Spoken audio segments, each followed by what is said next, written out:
దేవునికి మహిమ కలుగును గాక. మన ప్రభును రక్షకుడైన యేసుక్రీస్తు వారి యొక్క ఘనమైన శుభనామంలో మీ అందరికీ కూడా వందనాలు, శుభాలండి. దేవుని మహాకృప చేత మరొక ఆదివారం ఈ సమ్మర్లో దేవుడు మనకు అనుగ్రహించాడు. ఉదయకాలపు ఆరాధనలోనే మనం చక్కగా ఆరాధించుకునేటువంటి గొప్ప భాగ్యము దేవుడిచ్చినందుకై దేవునికి ఎంతో స్తుతి చెల్లిస్తూ ఉన్నాను. పరిశుద్ధ గ్రంథంలో కొద్ది నిమిషాలు దేవుని యొక్క మాటలు వినడానికి మన హృదయాల్ని సిద్ధపరచుకుందాం. యేసు ప్రభువారు పునరుత్థానుడై తిరిగి లేచిన తర్వాత, అంటే పునరుత్థానుడైన తర్వాత మూడవ ఆదివారం, ఈ మూడవ వారంలో ఏం జరిగింది అనేది ఎగ్జాక్ట్గా ఏం జరిగింది అనేది విషయం ధ్యానం చేద్దాం. ఇలాగా కలిసి వచ్చింది కాబట్టి అదే చెప్పాలని ఏం లేదు, కానీ ఈ దినం అది చెప్తే మంచిదని నాకు అనిపించి మీకు నేను ఆ అధ్యాయాన్ని చూపిస్తున్నాను. యోహాను సువార్త 21వ అధ్యాయము 15వ వచనం ముఖ్య వచనంగా చదువుకుందామండి.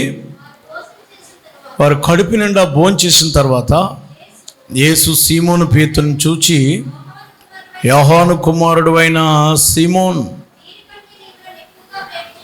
వీరికంటే నీవు నన్ను ఎక్కువగా ప్రేమించుచున్నావా అని అడుగగా అతడు, అవును ప్రభువా, నేను ప్రేమించుచున్నానని నీవే ఎరుగుదు అని ఆయనతో చెప్పాను. యేసు నా గొర్రె పిల్లలను మేపమని అతనితో చెప్పాను.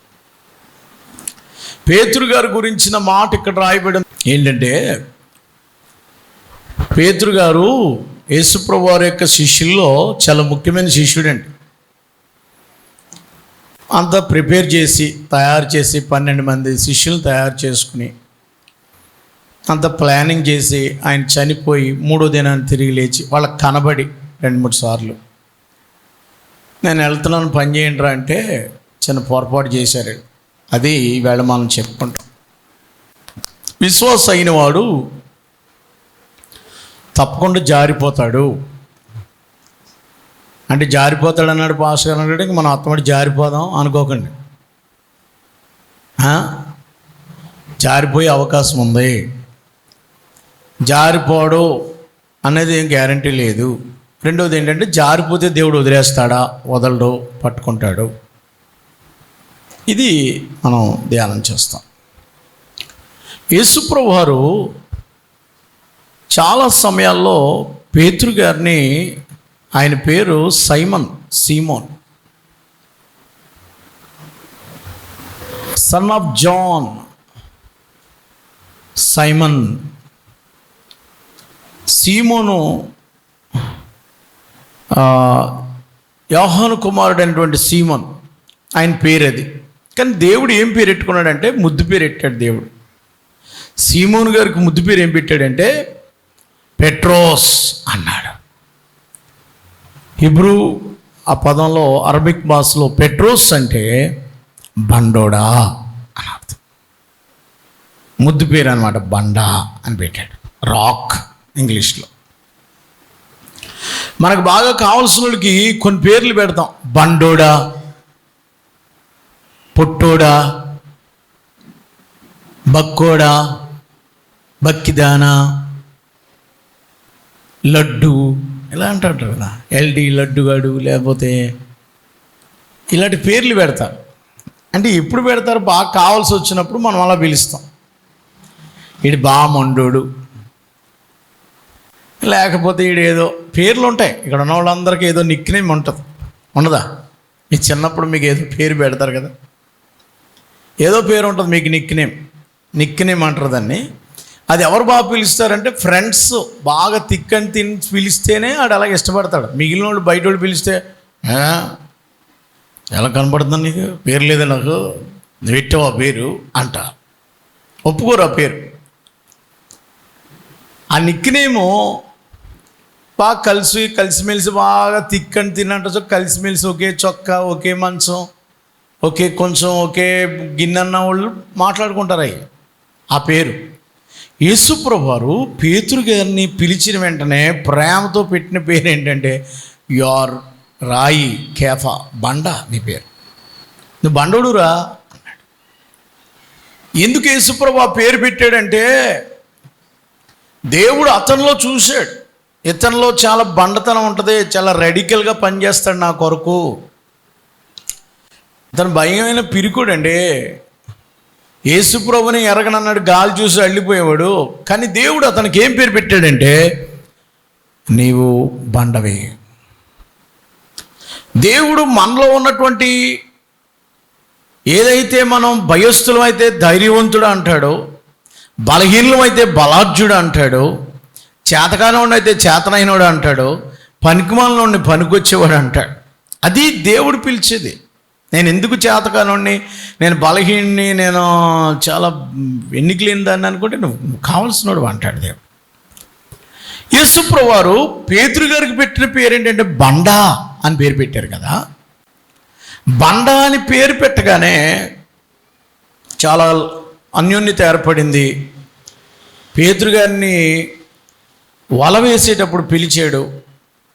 మత్తయి సువార్త 4వ అధ్యాయంలో నన్ను వెంబడించమని. అప్పుడు ఆ రోజు వచ్చేసాడు. ఒక 9 నెలలు పోయాక మళ్ళీ యేసుప్రభుని వదిలేసాడు. ఈయన 9 నెలలు పోయాక యేసయ్యని వదిలేసి మళ్ళీ చేపలు పట్టుకోవటానికి వెళ్ళాడు. ఆ రోజున మళ్ళీ చెప్పాడు, నేను మనుషులు పట్టు జాలరగా చేస్తాను, ఈ వైపు వచ్చేయమని వచ్చేసాడు. అంత బాగానే ఉంది. ఈయన యేసుప్రభువు వారు కూడా తిరుగుతూ చాలా ముఖ్యమైన శిష్యుడు అనిపించుకున్నాడు. పేతురు గారికి అన్ని విషయాల్లో ప్రాధాన్యత ఇచ్చాడు యేసుప్రభువు వారు. పేతురు అంటే వీళ్ళకి మనకు చాలా ఉన్నతమైన పేర్లు కనబడుతుంది. కానీ యేసుప్రభు కాలంలో వాడు బండోడని తిట్టినట్టు ఉంటుంది. కానీ పేతురు గారు ఆ స్థితికి రావడానికి దేవుడు అతనికి ప్రాముఖ్యమైన స్థానాన్ని ఇచ్చాడు, ద మోస్ట్ హై ప్లేస్. అలాంటి పేతురు యేసుప్రభువు వారు చనిపోయి తిరిగి లేచిన తర్వాత పరిగెత్తుకెళ్ళి ఆయన సమాధి చూశాడు. ఖాళీగా ఉంది, ఎవరో ఎత్తుకుపోయారు అంటున్నారు. ఎత్తుకుపోలేదని చెప్పడానికి ఒక ఆధారం ఇస్తాను మీకు. ఇప్పుడు నా మనిషిని నన్ను ఎత్తుకుపోయారు అనుకో, ఎలా ఎత్తుకుపోతారు నన్ను? మనిషిలో మోసుకెళ్ళిపోవాలి, అంతే కదా. కానీ యేసుప్రభుని ఎత్తుకుపోలేదు. కారణం ఏంటి తెలుసా? యేసుప్రభు వారి యొక్క తల రుమాలు ఏదైతే ఉందో అక్కడ అలాగే ఉంది, ఫోల్డ్ చేసి. రుమాలు కట్టినట్టుగానే ఉంది. ఎలాగైతే ఇది కడతారో పడికొట్టు, అది అలాగే ఉంది. బాడీకి బట్టలు ఎలా చుట్టారో బట్టలు అలా పొడుగ్గానే అలాగే ఉన్నాయి. ఆయన వేసుకున్న అంగి అలాగే ఉంది. అంత అలాగే ఉంది. కానీ మనిషి లేడు. ఎవడైనా ఎత్తుకుపోయేటప్పుడు బట్టలు తీసేసి ఎత్తుకుపోతాడా? ఉన్న పళ్ళంగానే తీసుకెళ్ళిపోతాడు కదా. బట్టలు వదిలేసి అక్కడ కళ్ళజోడు వదిలేసి ఆయన వేసుకుని నేను వదిలేసి అక్కడ ఏమి వెళ్ళడు కదా. జోళ్ళు వదిలేసి ఉంటాడా? అక్కడ జోళ్ళు అక్కడ ఉన్నాయి, మనిషి అక్కడ ఉన్నాడు, అన్నీ అక్కడ ఉన్నాయి. కానీ ఏం లేదంటే బాడీ ఒకటే లేదు. అంటే ఆయన తిరిగి లేచాడు, ఆయన ఎవరు ఎత్తుకుపోలేదు. కళ్ళారా చూశాడు పేతురు గారు. యేసుప్రభువు వారు లేచి పరలోకానికి వెళ్ళిపోయాడని చూశాడు.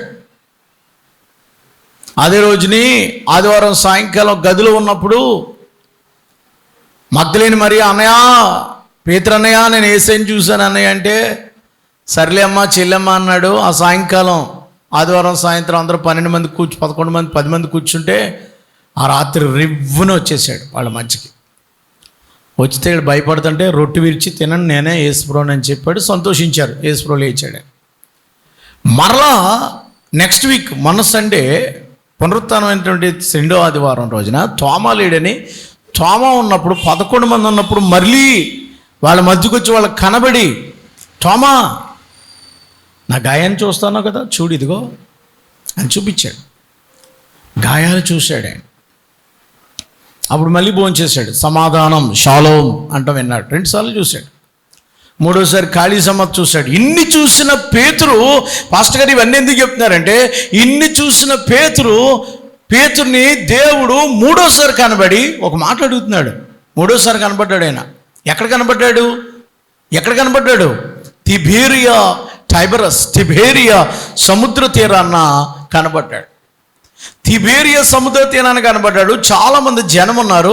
ఆ జనంలో అందరి ముందు పెట్టి ఆయన ఎన్కౌంటర్ చేస్తున్నాడు. అందరి ముందు పెట్టి నిలదీసి అడుగుతున్నాడు. అందరి ముందు పెట్టి కన్ఫంట్రేషన్ అంటారు. అతను పశ్చాత్తాపడలేగా అతనితో మాట్లాడుతున్నాడు. దేవుడు కౌన్సిల్ చేస్తున్నాడు.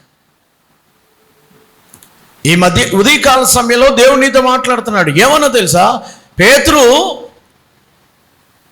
The son of John, the Simon the son of John, do you love మీ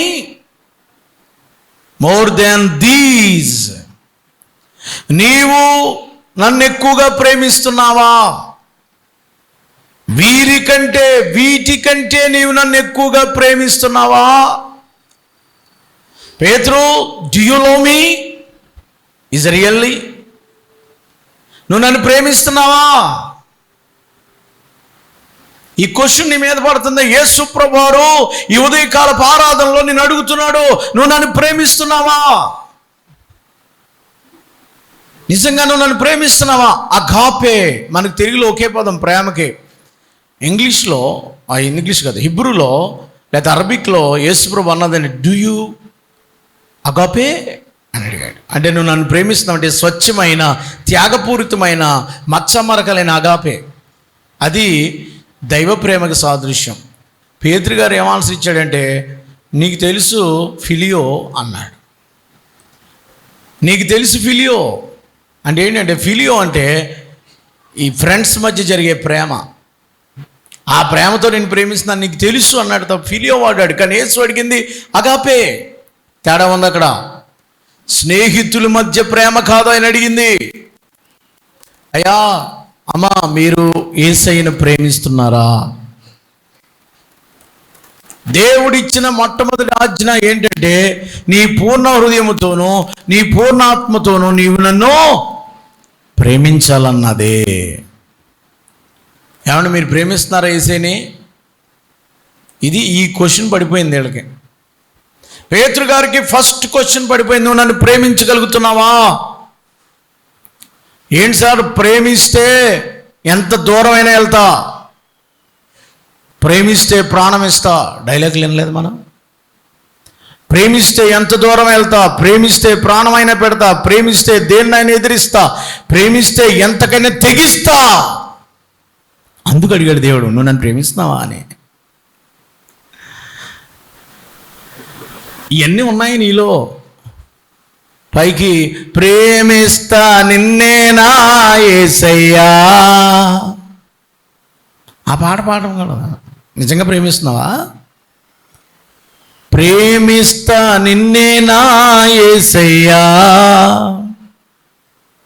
తర్వాత పరవశిస్తూ ఉంటా నీ సన్నిధిలో నేనయ్యా, చాలయ్యా నీ ప్రేమ చాలయ్యా యేసయ్యా, నీ సన్నిధి చాలయ్యా, చాలయ్యా నీ ప్రేమ చాలయ్యా యేసయ్యా,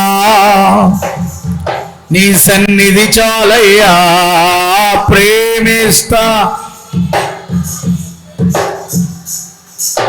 పరవశిస్తూ ఉంటానే సన్నిధి. హల్లెలూయా. ప్రేమిస్తాను, నిన్ను ప్రేమిస్తానని పాడతాం, కానీ దేవుడు అడుగుతున్న ప్రశ్నకి సరైన సమాధానం కావాలి. పేతురు చర్చికి వెళ్తున్నాడు, పాటలు పాడుతున్నాడు, దేవుడితోటే ఉంటున్నాడు. మరి ఇంకేంటి ప్రేమించడం? ఎంతకంటే ఏంటి? ఆదివారం చర్చికి వెళ్తా, పొద్దున్నేసి ప్రార్థన చేస్తా, బైబిల్ చదువుతా, అన్నీ చేస్తా. ఇదే నా ప్రేమ అంటే?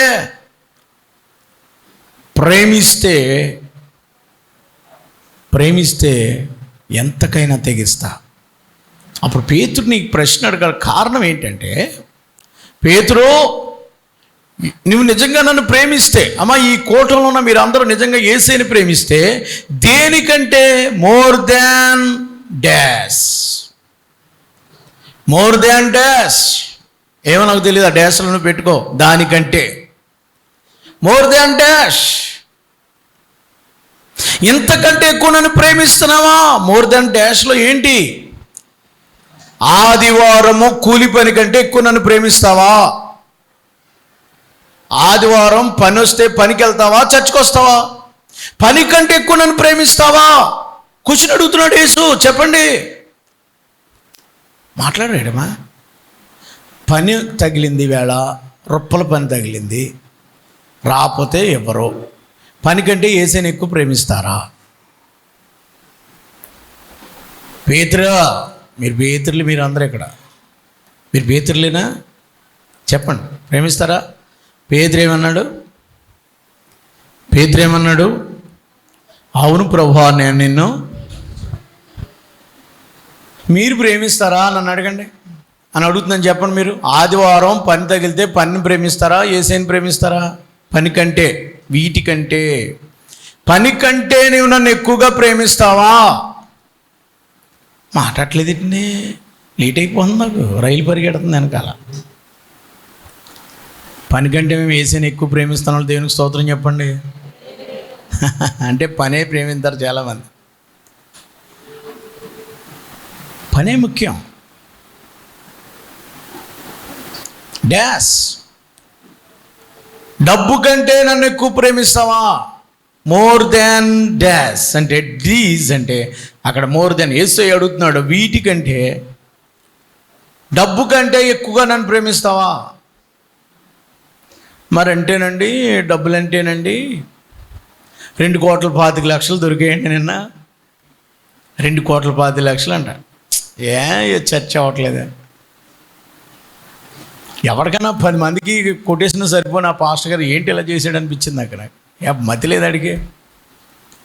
ఎన్ని చర్చలు కూలిపోతుంది, ఒక్కొక్కడికి 1,00,000 కొటేషన్ వదిలిపోను. డబ్బు కంటే ఎక్కువ నన్ను ప్రేమించి ఎక్కడ కూడగట్టాడో, ఎక్కడ వచ్చాడో ఏంటి ఇప్పుడు ఇంకా తెలియదు. మరి ఏమైనా చెప్తారని చూద్దాం.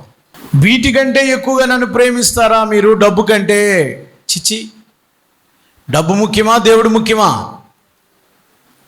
మరి అయితే డబ్బు వస్తుందని తప్పు ఎందుకు చేస్తున్నావు? పాపం ఎందుకు చేస్తున్నావు? పని ముఖ్యమా, దేవుడు ముఖ్యమా? నీకున్న ముఖ్యమైన సంపదల కంటే, నీకన్నా ముఖ్యమైన వాటికంటే నీకున్న ముఖ్యం ఏది, ప్రయారిటీ అంటారు ఇంగ్లీష్లో, ఏది ప్రాధాన్యమో దానికి మించి యేసును ప్రేమిస్తావా అనేది క్వశ్చన్ ఆన్సర్. ప్రేమించడం అని సింపుల్ నోటితో పలికేది కాదు. నాకు ముఖ్యమైనది వాడపాలెం, నాకు ముఖ్యమైనది మా కుటుంబం, లేకపోతే నాకు ముఖ్యమైనది నా డబ్బు, లేదా నాకున్నది ఏదో, దానికి మించి ప్రేమిస్తాను ప్రభా అన్నవాళ్ళు ఉన్నారా అని అడుగుతున్నాడు ఇక్కడ. ఏమండి, వాడపాలెం కంటే, నా స్వజనుల కంటే, లేకపోతే నా ప్రాణం కంటే ఎక్కువ ప్రేమిస్తానంటే గట్టిగా చేతి దేనికి స్తోత్రం చెప్పండి. చెప్పమన్నానని చెప్తారు కానీ నిజంగా ప్రాణం మీదకి వస్తే మాత్రం మీరు ప్రేమించలేరు కదండి. నిన్నే ప్రేమించను, నిన్నే నెవెను తీరుగా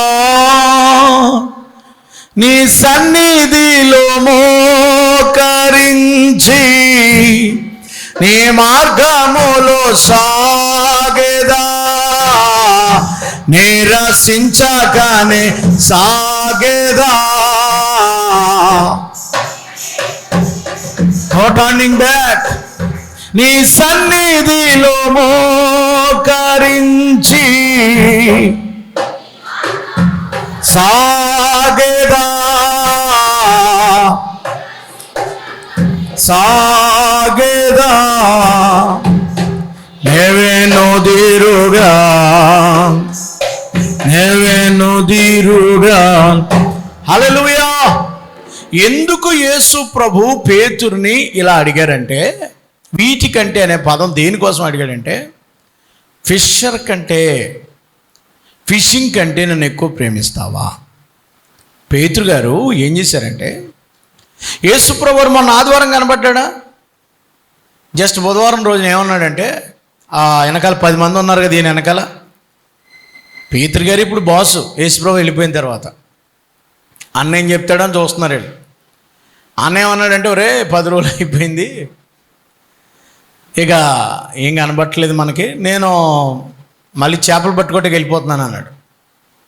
ఈయన ఆరితేరిన ఫిషర్మెన్, ఆరితేరిన జాలరీ అంటాం, పల్లివాడు, బాత్సవాడు, మత్స్యకారుడు, లేకపోతే ఆరితేరినోడు, చేపలు పట్టడంలో మునిగితేరి చాలా పెద్ద పెద్ద చేపలు, చిన్న చేపలు, తిమింగలాలు ఇలాంటివన్నీ చూస్తున్నాడు. అలాంటి ఆరితేరిన ఆయన అన్నాడు, నేను చేపలు పట్టుకోవడానికి వెళ్ళిపోతున్నాను రా ఈ సాయంత్రం, ఎందుకంటే నైట్ బాగా ఫిష్ పడతాయి కదా, వేటకి వెళ్తున్నానంటే నువ్వు వెళ్తే మేము ఉంటాం ఏంటన్నా, నీ వెనకాల వచ్చేస్తాం అన్నారు. మాకు వచ్చు కదా, మేమే వేస్తాం అన్నారు. యోహాన్ వెనకాల పోయాడు, కూడా ఆంధ్ర వెళ్ళిపోయి ఉంటాడు, మొత్తం అందరూ వెళ్ళిపోయారు, చేపలు పట్టుకోవటానికి వెళ్ళిపోయారు. రాత్రంతా వలలు వేయడం వల్ల ఎక్కడికో సంపాదించారు తెలియదు. మళ్ళీ మనోళ్ళు ఫ్రెండ్స్ అడిగి, అన్న పేతురు ఎంతవరకు యేసుప్రో కూడా తిరిగాడు కదా, ఆయన మళ్ళీ చేపలు పట్టుకోవటానికి వచ్చేసాడు. మళ్ళీ నీసుకొంపుకి, మళ్ళీ పాతపట్టుకి, మళ్ళీ గోసుకొట్టెట్టాడు. నిన్నటి వరకు అంగిలేసి తిరిగాడు, ఇప్పుడు మళ్ళా క్లాత్ కట్టుకుని వచ్చేసాడు మళ్ళా అని చెప్పేసి వచ్చేసాడు. మొత్తం మీద వలయటం మొదలెట్టాడు. సేమ్ లోకాసువార్త 5వ అధ్యాయంలో, సేమ్ మత్తయి సువార్త 20వ అధ్యాయంలో ఒకే ఇన్సిడెంట్లే కనబడతాయి. అది ప్రారంభంలో జరిగింది, ఇది ముగింపులో జరిగింది, అంతే తేడా. మరలా సేమ్ చేపలు పట్టుకుంటున్నాడు. ఒక్క చేప అయినా దొరికిందమ్మా? ఒక్క చేతి బొరుకు కాదు కదా, కనీసం ఒక రొయ్యి పీసు కూడా దొరకలేదు, ఏం దొరకలా. రాత్రంతా తడిమాడు, సముద్రం అంతా ఈ పక్క ఆ పక్క ఈ పక్క, అలిసిపోయి తెల్లారిపోయి పొద్దుెక్కిపోయింది, సూర్యోదయం అయిపోయింది, తెల్లారిపోయింది. బలు తెల్లవారు వరకు ఒక చేప దొరకపోయే, తిండి లేకపోయే,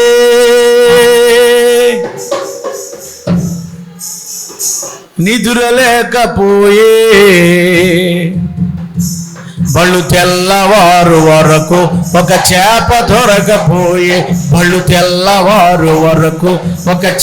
దొరకపోయే, తెల్లారిపోయింది కానీ ఒక్క రూపాయి, ఒక్క చేతి వరకు కూడా దొరకలేదండి.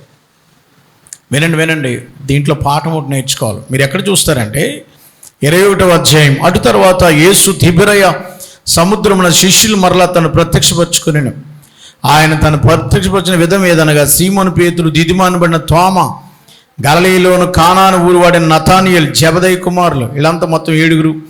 సీమోను పేతురు, మరియు నేను చేపలు పట్టడానికి వెళ్ళినప్పుడు నీతో వచ్చేది మరి, వారు వెళ్ళి ఆ దోణి ఎక్కిరి, కానీ రాత్రంతయు వారికి ఏమియో పట్టలేదు. అమ్మ వినండి, ఏమి దొరకలేదు. ఎందుకో తెలుసా? యేసు లేకుండా, యేసు కంటే చేపలను ఎక్కువ ప్రేమిస్తే నీకు చేప దొరకదు. యేసు కంటే రూపాయలను ఎక్కువ ప్రేమిస్తే రూపాయలు ఉండవు. యేసు కంటే దేన్ని ఎక్కువ ప్రేమిస్తే అది ఉండదు, అంతే. వీటికంటే ఎందుకు దేవుడు నేర్పిస్తున్నాడు? వీటికంటే ఎక్కువ నన్ను ప్రేమిస్తున్నావా? ఆదివారం దేవుడి కంటే ఎక్కువ ఏం లేదండి. ఆరాధన ముఖ్యం, వంట పెంట తర్వాత. ఆరాధన ముఖ్యం, చుట్టాలు బట్టల తర్వాత. ఆరాధన ముఖ్యం, పండుగల పబ్బాల తర్వాత. ఆరాధన ముఖ్యం, ఫంక్షన్లు తర్వాత. చేపలు పట్టుకోవడం కాదు ముఖ్యం, ఇప్పుడు దేవుని పని ముఖ్యం.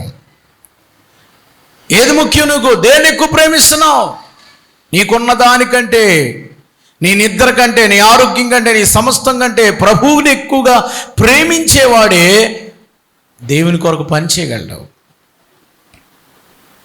నువ్వు దేన్ని ఎక్కువ ప్రేమిస్తావు అదే చేస్తావు. దానికోసం ఏదైనా గడ్డి తింటావు, దానికోసం, ప్రేమించేవాడి కోసం, ప్రేమించే దానికోసం. అర్థమైంది కదా?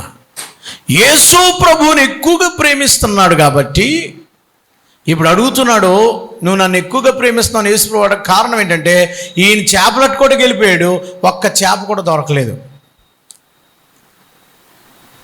యేసు ప్రభు వారు పొద్దుటే వచ్చి అడుగుతున్నారు. సూర్యోదయం అవుచుండగా దరి నిలిచి వారు ఆయన్ని, యేసు అని ఆ శిష్యులు గుర్తుపట్టలేదు. There is no recognized God. ఆయన అడుగుతున్నాడు 5వ వచనంలో, యేసు పిల్లలారా భోజనానికి మీ వద్ద ఏమైనా ఉన్నదా అని వారిని అడగగా. అండ్ ఒక మాట చెప్తాను, ఇక్కడ ఒక మాట, నా మాట ఏమన్నా దేవునికి స్తోత్రం చెప్పండి. ఇక్కడ నువ్వు విశ్వాసవి, నీ ప్రక్కన అవిశ్వాసం ఉన్నాడు, యేసుప్రభుని ఎరగడు, ఆడు పనికి మాలాడు, దుర్మార్గుడు, దేవుని చర్చికి రాడు, ఏం చేయడు, యేసుప్రభు దగ్గర రాడు. నువ్వు దేవుని చర్చికి వస్తావు, అన్నీ వస్తావు. వినండి, ఇక్కడ నువ్వు పనికి వెళ్ళావు, నువ్వు విశ్వాసవి, నీకేం దొరకలా. అవిశ్వాసకి అన్నీ దొరికేసాయి, ఆడికి అన్నీ దొరికేసాయి. ఆ డెవలప్ అయిపోతున్నాడు, డబ్బు సంపాదిస్తున్నాడు, పెట్టుబడి పెడితే వచ్చేస్తుంది, లాభం వచ్చేస్తుంది, ఆరోగ్యం అవుతున్నాడు, ఏమవట్లా. నువ్వు విశ్వాసవి, నీకేమవ్వట్లేదు, నీకు పని అవ్వట్లేదు, డబ్బు రావట్లేదు, ఇల్లు కట్టలేకపోతున్నావు, ఏం చేయలేకపోతున్నావు, ఏంటి కథ? విశ్వాసకి ఎవరు చేశారు అలాగంటే దేవుడే చేశాడు. నీకు డబ్బు రాకుండా చేసిన దేవుడే, నీకు చేపలు రాకుండా చేసిన దేవుడే, నీకు ఉద్యోగం రాకుండా చేసిన దేవుడే, నీ ఇంట్లో ఈ కష్టం పెట్టింది దేవుడే. ఏంటి పాస్టర్ గారు దేవుడు ఎట్టడం ఏంటి, ఏం మాట్లాడుతున్నావు అంటే చెప్తానండి. ఎందుకో తెలుసా, నువ్వు విశ్వాసవు కదా, దేవునికి దూరం అయిపోయావు. విశ్వాసి దేవునికి దూరం అయిపోయి ఆదివారం పనికి వెళ్ళిపోతే ఆ రోజున ఏం చేయడు దేవుడు. ఎందుకో తెలుసా, మరింత వెనక్కి వెళ్ళిపోతావు కాబట్టి. అవిశ్వాసికి చేస్తాడు, అతను ఇంకెలాగ దేవుల్లోకి రాలేదు, తర్వాత వచ్చినప్పుడు ఆడి పని ఉంటుంది. ఆడు వచ్చే వరకు ఆడు వదిలేశాడు దేవుడు.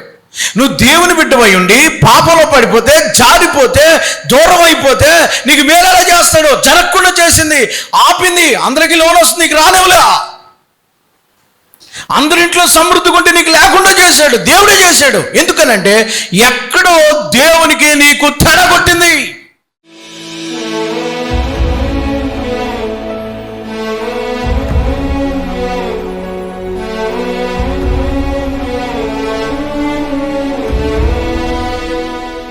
మహాపరిశుద్ధుడు అయిన మా తండ్రి,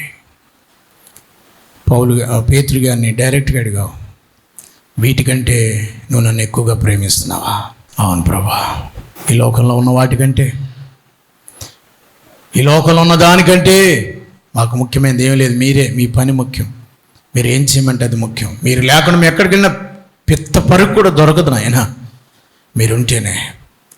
అది తెలుసుకుని ప్రభు పని మా ముందు ఉన్నదని ప్రభు పరిచర్లు వారు సహకరించడానికి సహాయం చేయండి. ప్రతి పనిలో, ప్రతి కార్యక్రమంలో మీరు తోడైండమని ఎత్తుబడిన వాక్యం ఫలింపచేయండి. పేతురు వెనక్కి జారిపోయాడు, లోకంలో పడిపోయాడు. మళ్ళా ఆయన్ని వదులుకోవడానికి నీకు ఇష్టం లేక నాయనాన్ని, జారిపోయిన మనిషిని, పడిపోయిన మనిషిని తిరిగి లేపేవాడు. ఎక్కడ పడిపోయారు, ఏ పాపంలో పడిపోయారు చూపించి 3 సార్లు ఆయనకి ఎన్కౌంటర్ చేసి మళ్ళీ తీసుకొచ్చి సేవలో నిలబెట్టావు. ప్రధాన పాత్ర వహించాడు. ఒక్క బాప్తీసానికి 3,000 మంది ఒక ప్రసంగానికి మారారు. ఈ దినాన్ని అట్టి వర్తమానం విన్నాం. మేము నిన్ను ప్రేమించేవారుగా, నీ కొరకు పని చేసేవాళ్ళుగా, నీ కొరకు ఏదైనా చేసేవాళ్ళుగా, నీకంటే ఏం కాదని మాకున్న సమస్తాన్ని నీకు దారిపోసేవాళ్ళుగా మనం సిద్ధపరచమని, మహిమ గంట ప్రభావాలు పొందమని, ఎత్తుబడిన వాక్యం ఫలింపచేయమని యేసు ప్రభువారి పేరట వేడుకొనుచున్నాము తండ్రి. ఆమెన్.